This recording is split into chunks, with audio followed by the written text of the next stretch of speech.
मंजिलें उन्हें नहीं मिलती जिनके ख्वाब बड़े होते हैं, बल्कि मंजिलें तो उन्हें मिलती हैं जो अपनी जिद पर अड़े होते हैं। हाय गाइस, मैं हूं एसके फ्रॉम हरियाणा और कोमल सक्सेस पॉइंट चैनल में आपका स्वागत है।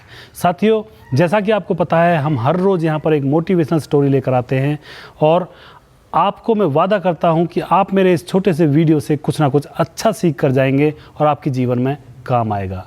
एक बार साथियों, एक अमीर आदमी होता है और वो उसके बड़ा व्यापार होता है, उसके बहुत बड़ा व्यापार होता है, उसके पास एक जहाज़ होता है पानी का। तो वह अपने व्यापार को एक देश से दूसरे देश में इस्टेब्लिश करना चाहता है, स्थापित करना चाहता है। तो वह उस जहाज़ में बैठता है अपने परिवार को लेकर और उसके साथ बहुत सारे इंजीनियर्स होते हैं, यानी कि सारे व्यापार को समेट कर और जहाज़ में रख कर दूसरे देश जाने के लिए तैयार हो जाता है। तो साथियों, उस जहाज़ के अंदर कुछ यात्री भी होते हैं, कुछ पैसेंजर्स भी होते हैं, क्योंकि वो एक देश से दूसरे देश तक जा रहा होता है। समुद्र के बीचों बीच जाकर क्या होता है साथियों, जब वो चलने लगता है जहाज़, तो समुद्र के बीच में वो लोग पहुंच जाते हैं। तो समुद्र के बीचों बीच एक तूफ़ान आता है और वो जहाज़ ख़राब हो जाता है। तूफ़ान की वजह से उस जहाज़ का इंजन ख़राब हो जाता है। लेकिन अमीर लोग होता है, जो सेठ होता है, जो अमीर आदमी होता है, उसके पास बहुत सारे इंजीनियर होते हैं। वो पूरा घमंड में होता है कि कोई दिक्कत नहीं है, इस इंजन को हम फिर से स्टार्ट कर लेंगे, चालू कर देंगे, क्योंकि उसके पास बहुत सारे इंजीनियर होते हैं जिनको वो लेकर जा रहा होता है दूसरे देश। तो ये बात धीरे धीरे जहाज़ में आग की तरह फैल जाती है और ये बात धीरे धीरे पैसेंजर्स के अंदर भी फैल जाती है, जो यात्रीगण बैठे हुए होते हैं। तो वो जो अमीर आदमी होता है वो अपने इंजीनियर्स को लेकर जहाज़ के इंजन तक जाता है और इंजन को बनवाने के लिए पूरी कोशिश करने लगता है। वो इंजीनियर्स पूरी कोशिश करते हैं, पूरी मेहनत करते हैं, लेकिन इंजन को वो बना नहीं पाते हैं। बहुत बड़े बड़े इंजीनियर होते हैं, बहुत ज़्यादा पढ़ाई की हुई होती है उन्होंने, लेकिन वो इंजन को बना नहीं पाते हैं। और अब वो इंतज़ार करने लगते हैं कि अब तो जहाज़ डूबेगा ही और हमें मरना ही पड़ेगा। लेकिन साथियों, तभी भीड़ में से एक लड़का निकल कर आता है और वह लड़का उस अमीर आदमी से कहता है कि मैं आपको एक बात बताना चाहता हूँ कि हमारे जहाज़ के अंदर एक बहुत पुराना ओल्ड मैन इंजीनियर है, यानी कि उसके पास बहुत सारा एक्सपीरियंस है, बुज़ुर्ग आदमी है, बूढ़ा आदमी है, जो कि पहले इंजीनियर था लेकिन अब वो अपने घर पर है। उनके पास बहुत ही अनुभव है इन चीज़ों के बारे में। मैं आप कहो तो उसको बुला कर लेकर आता हूँ, शायद वो इस इंजन को सही कर देगा।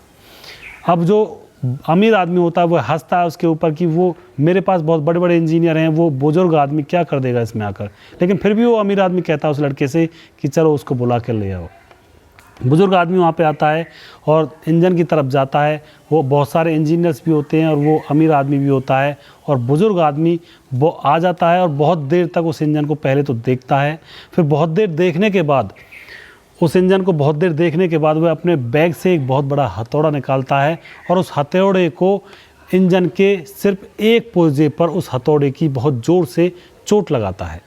और साथियों, जैसे ही वो एक पुर्जे पर चोट मारता है हथौड़े से, वो इंजन स्टार्ट हो जाता है और इंजन चलने लगता है, जहाज़ चलने लगता है।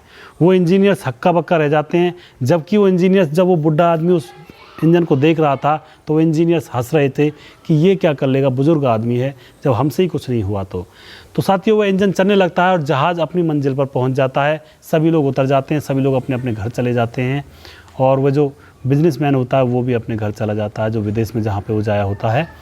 कुछ दिन बाद उस बिजनेसमैन के पास एक चिट्ठी आती है उस ओल्ड मैन की, यानी कि उस बुज़ुर्ग आदमी की, और उस चिट्ठी में लिखा हुआ होता है कि मुझे आपसे 20,000 रुपये चाहिए उस जहाज़ के इंजन को बनाने के लिए।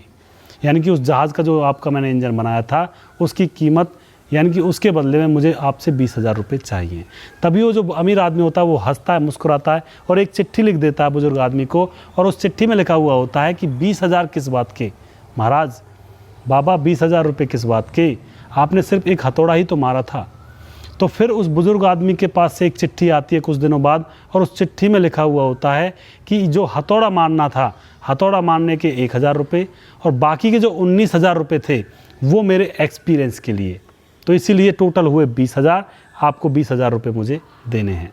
तो साथियों, इस कहानी से क्या शिक्षा मिलती है?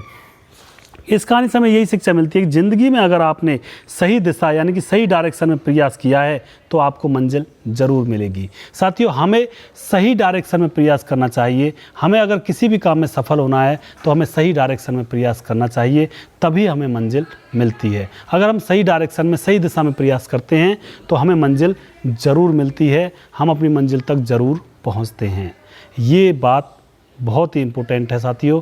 और मैं आपसे उम्मीद करता हूँ आप अपने जीवन में अगर किसी कामयाबी को पाना चाहते हैं तो सही डायरेक्शन में प्रयास कीजिए, सही दिशा में अपने कदम बढ़ाइए।